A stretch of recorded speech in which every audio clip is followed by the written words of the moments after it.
అదరగొట్టే కారం రంగు రుచి ఆచి కారం పొడి.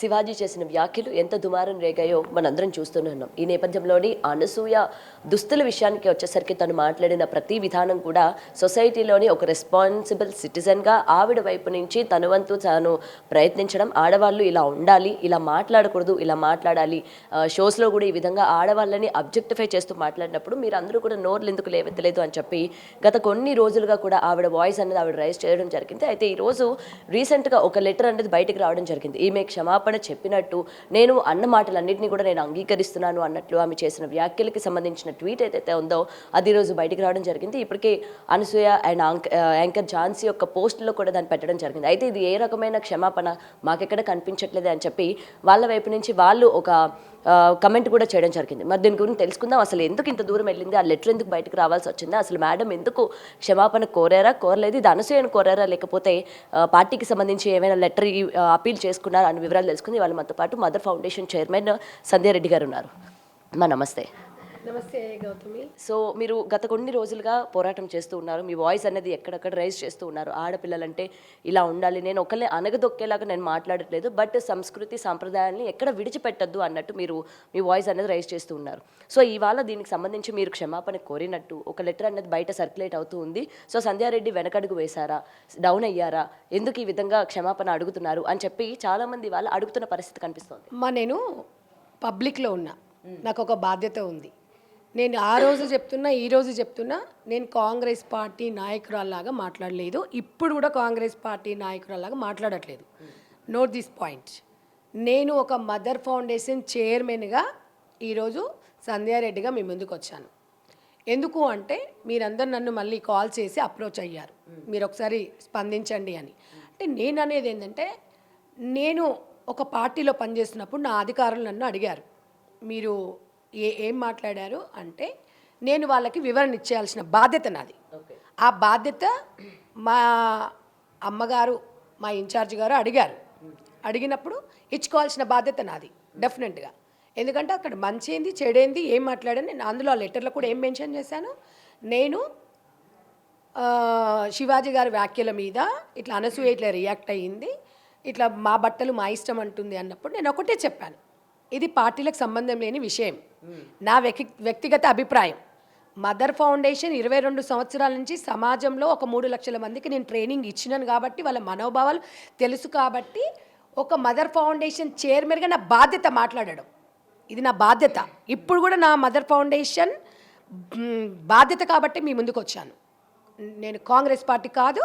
దయచేసి ఇంకొకసారి మీరు ఈ విషయంలో కాంగ్రెస్ పార్టీకి నాకు సంబంధం లేకుండా నేను మాట్లాడుతున్నాను. ఇది గౌతమి గారు, ఎందుకంటే వీళ్ళు ఏదో చెప్పగానే అదిరిపోయి బెదిరిపోయి వెనుకకొచ్చే వ్యక్తి నేను కాదు. నేను ఆ రోజు నాకు అడిగినప్పుడు కూడా చెప్పిన, ఇప్పుడు చెప్తున్నా, ఆ ఇన్ఛార్జ్ గారికి నేను వివరణ ఇచ్చిన, అందులో కూడా క్లియర్గా చెప్పిన, నా ఫౌండేషన్ ద్వారానే మాట్లాడినమ్మా, నేను పార్టీ సిద్ధాంతాలను గౌరవిస్తాను, నేను పార్టీ పరంగా మాట్లాడలేదు. నేను పార్టీ ఉన్నా నాకు కూడా ఒక వ్యక్తిగత స్వేచ్ఛ ఉంటుంది. నేను వ్యక్తిగతంగా కాంగ్రెస్ పార్టీలకు వచ్చిన తర్వాత నేను సొసైటీ పెట్టుకోలేదు.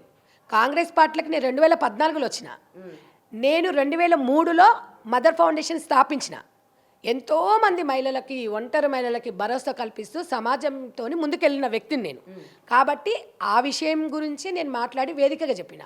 యూట్యూబ్ వాళ్ళు ప్లస్ శాటిలైట్ వాళ్ళు కాంగ్రెస్ నాయకురాలని పెట్టుకున్నారు, దానికి నేను బాధ్యురాలు కాదు, నన్ను సమాజంలో బాధ్యురాలు చేయకూడదు. అయితే ఎవరి అభిప్రాయాలు వాళ్ళకు ఉంటాయి. ఇప్పుడు కూడా నేను మేడం గారికి ఇచ్చింది, మీరు ఏ ఛానల్లో ఓటింగ్ పెట్టినా ప్రజలు 92% సంధ్యారెడ్డి గారు మాట్లాడిన మాటలకి సపోర్ట్ చేస్తున్నామని పెట్టారు.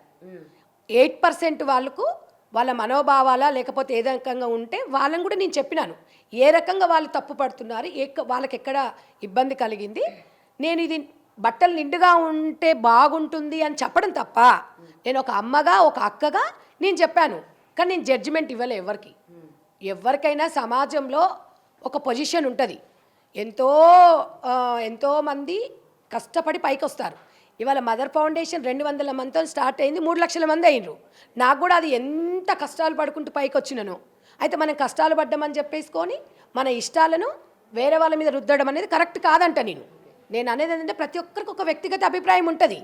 మీ వ్యక్తిగత అభిప్రాయం ఉన్నా ఇంకో రకంగా ఉన్నా కానీ పార్టీకి సంబంధం లేని విషయాన్ని తీసుకొచ్చేసి సారీ మీరు అన్నారు. ఇంకొకటి నేను ఝాన్సీ గారి విషయంలో చాలాసార్లు నేను చెప్పాను, ఝాన్సీ గారు సుమ గారు నిండుగా ఉంటారు, వాళ్ళకి రాలేదండి ఆఫర్స్ అన్న. మరి ఝాన్సీ ఎందుకు ఉరికొచ్చిందో నాకు తెలియదు. ఇవాళ కొత్తగా వచ్చేసి ఆమె ఇన్స్టాగ్రామ్లో ట్వీట్ చేసింది. ఆ లెటర్ ఎట్లా బయటకు వచ్చిందో అది మీకు ఇప్పటి వరకు తెలియదా?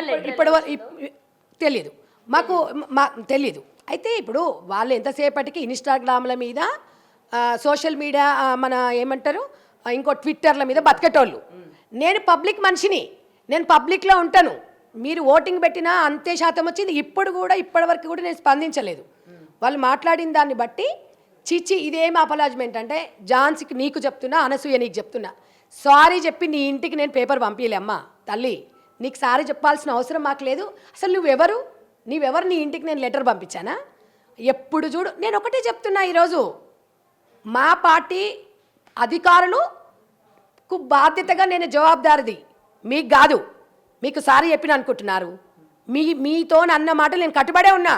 అంటే ఇప్పటికీ మీరు ఆ మాటల నుంచి మాటల్ని నేనేం తప్పుకోవట్లేదు, 100% ఉన్నా. బట్ పార్టీకి సంబంధం లేదు ఇక్కడ. నా వ్యక్తిగత అభిప్రాయం, నా ఫౌండేషన్ మదర్ ఫౌండేషన్ చైర్మన్గా చెప్పిన నేను ఇది నోట్ చేసుకోవాలి. వీళ్ళ లెటర్స్ ట్యాగ్ చేసి పెట్టిండ్రు. నేను ఒక్కటి చెప్తున్నా ఝాన్సీ గారు, నేను ఇప్పటివరకు మిమ్మల్ని అనలేదు. మీరు ఈరోజు ట్వీట్ చేశారు కదా, మీరు ఏ ఉద్దేశంతో చేశారో 20 రోజుల తర్వాత ఇవాళ రియాక్ట్ అయ్యిండ్రు. నేను చాలాసార్లు సవాల్ విసిరినా, మీరు నిజంగా పబ్లిక్లోకి రండి, చర్చా వేదికకు రండి, పబ్లిక్లోకి పంజాగుట్ట సెంటర్కి రమ్మని అనసూయకు సవాల్ విసిరిన చాలాసార్లు. రాదు. ఇన్స్టాగ్రామ్లు పోస్టింగులు తప్ప ఇంకా బయటికి రారు వాళ్ళు. అయితే నేను ఈరోజు కూడా చెప్తున్నా, ఇన్స్టాగ్రామ్లు ఇవన్నీ వద్దమ్మా, ట్విట్టర్లో వద్దు. నేను ట్విట్టర్లో మనిషిని, ఇన్స్టాగ్రామ్లో మనిషిని కాదు. నేను ప్రజల మనిషిని. ప్రజలందరూ కొన్ని వేల కాల్స్ చేసి మీకు అందరి డీటెయిల్స్ ఇస్తా, మీరు అభిప్రాయాలు సేకరించండి. మేము మాట్లాడే మాటని మీరు మాట్లాడారు, అందుకే మీరు మాకు నచ్చిండ్రు, మీరు మంచిగా చెప్పారు అని చెప్పారు. అంతే. మీ మీద ప్రెస్ మీట్ పెట్టుకొని కూడా మీ గురించి అంటే మీ మీద విరుచుకుపడిన పరిస్థితులు కూడా ఉన్నాయి కదా. చాలా మంది ఎవరి ఇష్టం వాళ్ళది, ఎవరి బట్టలు వాళ్ళవి, ఎవరికి నచ్చినట్టు వాళ్ళు ఉంటారు, మీరెవరు క్వశ్చన్ చేయడానికి అన్నట్టు కూడా ఇవాళ ప్రెస్ మీట్లో మాట్లాడడం జరిగింది. సరే, ఇప్పుడు మీరు అన్నారు, మీరు అనసూయ స్పందించినప్పుడు మా ఇష్టం మాదన్నప్పుడు నాకు ఇష్టం ఉండదా? నాకు వ్యక్తిగత అభిప్రాయం లేదా? నేను ఎవరిని జడ్జిమెంట్ చేయలేదా? అనసూయ నువ్వు చీరనే కట్టుకొని నేను చెప్పలే, జీన్స్ వేసుకున్న డీసెంట్నెస్సే ఉంటుంది, మిడ్డీలు వేసుకున్న డీసెంట్నెస్సే ఉంటుంది, ట్రెండ్గా ట్రెడిషనల్గా మంచిగా ఉండాలన్నా. కానీ నువ్వు ఇదే కట్టుకో, నువ్వు ఇదే వేసుకొని నేను జడ్జిమెంట్ చేసినప్పుడు నువ్వు స్పందించాలి.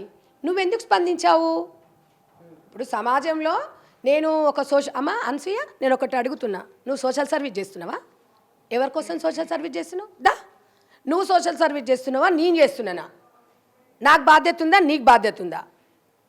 తెలుసుకుందాం. ట్విట్టర్లో వద్దమ్మా, ఈ ట్విట్టర్లో ఇన్స్టాగ్రామ్లు నాకు రావమ్మా. నేను ప్రజల మనిషినమ్మా, నేను ఒకటి అర్థం చేసుకో. పాపం పండింది అని ఎవరు పాపం పండింది? ఇప్పుడు ఎవరు పాపం పండేసి ఏడ్చుకుంటే ఎవరు పెట్టిరు ట్విట్టర్లో? నేను పెట్టానా? మీరు ఎన్నిసార్లు పిలిచినా నేను మీ స్టూడియోకి వస్తున్నా.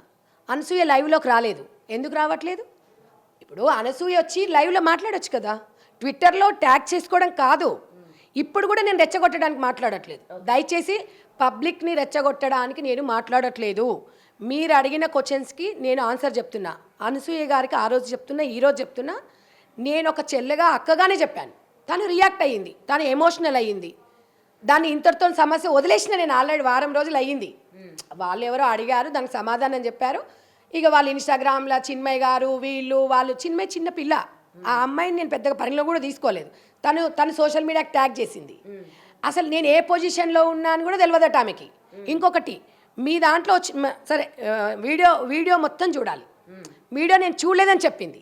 అంటే నువ్వు సమాజం మీద నీకు ఏం బాధ్యత ఉన్నట్టమ్మా? మొత్తం వీడియో చూడాలి, ఏ సందర్భంలో అన్నది అనేది మీరు చూడాలి. ఇప్పుడు మీరు చిన్న బిట్టు చేసి మీరు ట్యాగ్ చేశారు కదా, మీ దృష్టి మొత్తం గంతే, మీ బతుకులు మొత్తము చిన్న చిన్న పొట్టి బట్టలు, చిన్న చిన్న వీడియోలు చేసి వైరల్ చేయడమే. సమాజానికి మీ వల్ల ఉపయోగం ఏం లేదు. మీ వల్ల సమాజానికి ఉపయోగం ఉంది అనుకుంటే మీరు రండి, కూర్చొని మాట్లాడుకుందాం. నేను ఎవరిని మీ అభిప్రాయాలు మీరు చెప్పినప్పుడు మా అభిప్రాయాలు మాకు చెప్తాం. మేము ఒకటే చెప్తున్నాం, నువ్వు ట్యాగ్ చేసేసి నా అన్వేష్ అనే వ్యక్తి ఎలాంటి వ్యక్తో దేశం మొత్తం తెలుసు. ఆయన మీ ఇద్దరికి సపోర్ట్ చేస్తున్నాడు. మీకు కామెంట్స్ చూసుకోండి, మీరు ఓటింగ్ చూసుకోండి, మీకు ఎలాంటి కామెంట్స్ వస్తున్నాయి. నేను ప్రజలకు జవాబుదారండి. ప్రజలు నన్ను ఏ వైపు నడిపిస్తారు? ఎగ్జాంపుల్ చెప్తున్నా, పార్టీలు ఉంటాయండి. 60% ఓట్లు వచ్చినాయి, 100%లో 60% ఓట్లు అయితే 35% వచ్చిన వాళ్ళకి గవర్నమెంట్ ఫామ్ చేస్తుంది. ప్రజాభిప్రాయమే కదా. ప్రజాభిప్రాయానికి నేను ముందుకెళ్తున్నా. ప్రజాభిప్రాయం ఇది తప్పు, సంధ్యారెడ్డి చెప్పింది అన్నప్పుడు మీరు దేనికంటే నేను దానికి సిద్ధం. వీళ్ళకి కనీసము బయటికి వచ్చి మాట్లాడే అంత ధైర్యం కూడా లేదు వీళ్ళకి. ట్విట్టర్లో మాట్లాడడం కాదు. ఎవరికి సెలబ్రిటీ మీరు? ప్రజలకు జవాబుదారే సెలబ్రిటీ. నేను దాని గురించే చెప్తున్నాను.